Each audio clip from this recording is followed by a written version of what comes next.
kailangan ang pagtatrabaho sa cruise ship, meron tayong mataas na pangarap.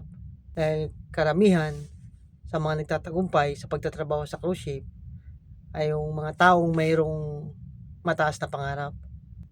Kasi dito para kang nasa isang kulungang bakal. Trabaho tayo ng 8 hanggang 10 oras. Break time natin para magpahinga. Pero kapag nagpahinga tayo, syempre matutulog tayo. Pero kailangan pa rin natin pumunta halimbawa ng laundry kasi maglalaba tayo ng mga personal na gamit natin. Tapos noon, kapag nakaperto tayo, pwede rin tayong lumabas para mag shore leave. Pero sa pag shore leave natin, andun yung kapalit nung kailangan magsakripisyo. Syempre, sa halip na matutulog ka na lang o magpapahinga ka, alabas ka pa. Kaya kailangan handa ka. Kailangan ready ka na kapag ikaw ay nag shore leave o namasyal ka sa labas, sigurado pagbalik mo, wala kang tulog.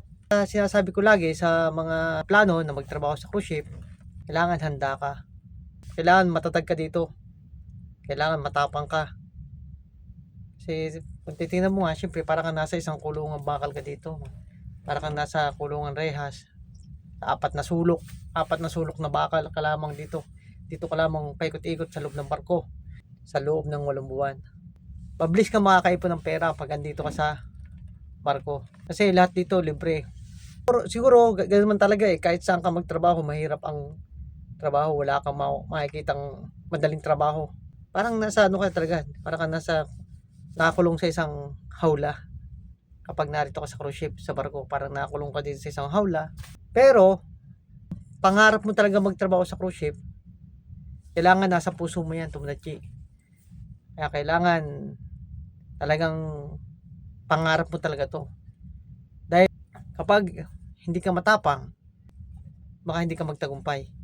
Kaya ang nagtatagumpay lamang sa pagtatrabaho sa cruise ship ay ang mga taong may mataas na pangarap.